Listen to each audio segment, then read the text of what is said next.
Iterative work is quite possibly the best work you can do for your business. Let me explain why.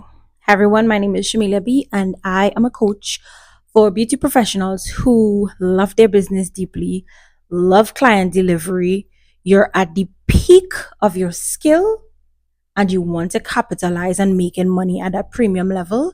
However, business feels very heavy right now. There's a lot to manage as a solo provider, and you prefer your business to work better, almost to feel as if you're walking into a beautiful spa day. That's my job. I teach you how to work well. Now, let's get to the meat. So, iterative work essentially means you set the plan, you run the play, you make adjustments, you implement it, you try again, you make adjustments, you run the play again, like that type of thing, right? So it basically goes like cyclical. Now, why is that the most important work? I have been in the salon business for about 15 years and I'm on my fourth salon in terms of ownership. The things I do now are quite different from what I did when I started. I can give you a few. Number one, this time I didn't go into solo ownership of a salon. I went into co founding because at this stage of my career, I wanted to have a portfolio career. That simply means I want to do multiple things with the same skill. I've mastered the skill of hairstyling. I have the unmatched skill, like I like to call it, but I also love the business side of it. I educated at Aveda Institute. I used to teach for design essentials when I worked in Trinidad. I currently work in South Florida. And I'm now at a stage where I'm going to say this in the best way possible. I want my business to make me feel like I'm turned on every day. I do not want my work to feel like stress.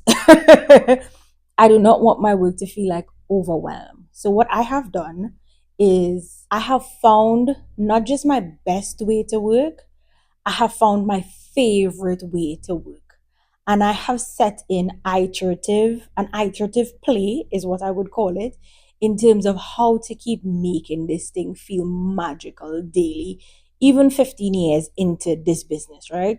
Now, I specifically love beauty and business, which is why I structured my career in that way. I get satiation from doing textured hair, I get satiation from talking about business as a solo person, right? And what I've observed in my clients who I coach is that we set the plan, we work the plan, something in life happens, it pulls us away. We go back to the default, of course, because you have to adjust. Life is demanding as it is. You go back to your normal workflow, and then that happens for a period of time. And then you feel like a failure. You feel like you're not consistent. You decide you're going to get some energy and you're going to do this again. So you start a new plan. What would work look like if instead of asking yourself to function outside of your natural rhythm, which is what I just explained, is that you calculate for that type of rhythm in your day, in your week, in your month, in your quarter. Traditional businesses run by quarters. I've seen salons run by the week, the number of clients you have for the week. So it's a very short, projected mindset. And when I say short, I don't mean that you're limited. I mean that is such a high frequency, like service rotation in terms of, okay, I have 20 clients this week, you have 30 clients next week. It's like your energy capacity could only think about that amount of people versus that amount of time. Now, somebody who have 30 clients a week versus somebody who has 30 clients a month has two different cadences. In salon business, now I'm talking about if your prices are the standard prices or market prices per se, right? Your brain is going to be functioning at a high frequency. You only have so much to give. What if you were to sit with every piece of your business over a period of time and figured out how can this work for me? I know for a fact that the prices are set in the industry. If you go to open a business right now, what you would do is you would price it based on what the market is because you don't want to price yourself out. So let's say the average cost of a service is $100. You're either going to price it at $90 because you're trying to get as much clients in, $100 because you're doing market price, or you're going to do 120 because you decide you're a luxury person. That's typically how it goes. Nobody is going to price $100 service at $300 just coming into the market. But for the person who has been here for a long time.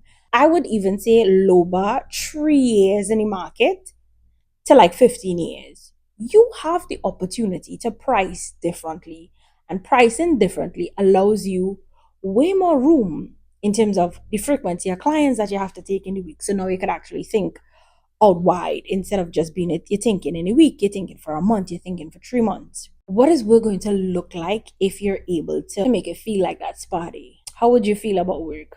How would you wake up every morning? How would you leave work every day? When you're closing up your business, are you closing up in gratitude or exhaustion? Do you have to sit down for an hour after client delivery because you just need to catch yourself? Or you're like, okay, great, I'm going out to spend time with my family, my friends, my loved ones.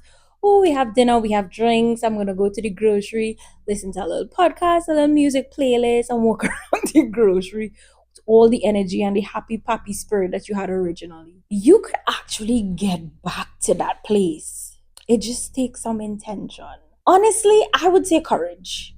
If I had to sum this up and make it as simple as possible, it's going to be courage, because you already have a system that works, but you're going to have courage to look at it, dream differently, create the plan, run the play, make the adjustments, run the play again until this thing gets to be amazing. I don't want you to change 12 things in your business tomorrow and feel like you're gonna sustain it for the rest of the year. It's not gonna happen. You're gonna have to reflect on pieces at a time and then run the play on that. Smaller changes over a longer period of time is easier to integrate and to keep than to do a whole business whole and then you forget the 12,000 things that you said you was going to do. So let me submit this to your consideration.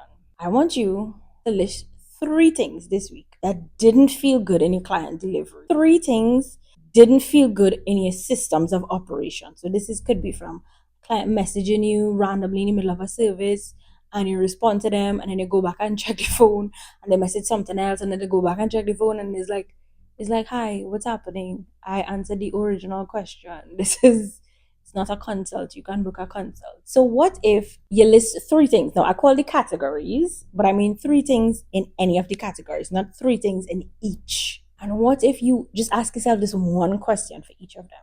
If this had to be my favorite experience in my business, what would this look like? Make a note of it. And I'm giving you a challenge for this week. Only one of the 3. Make the small adjustment in that service area and see how that feels. And then at the end of this week, I want you to make a note of it.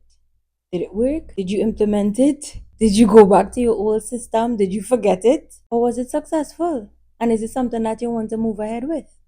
Because the truth is, as a solo beauty professional who works in client delivery and has to manage the business, we do not approach this eating a whole pizza. We approach this by eating one topping off of one slice, moment by moment, and that over a period of time is going to give us change. Let me know what you think about that.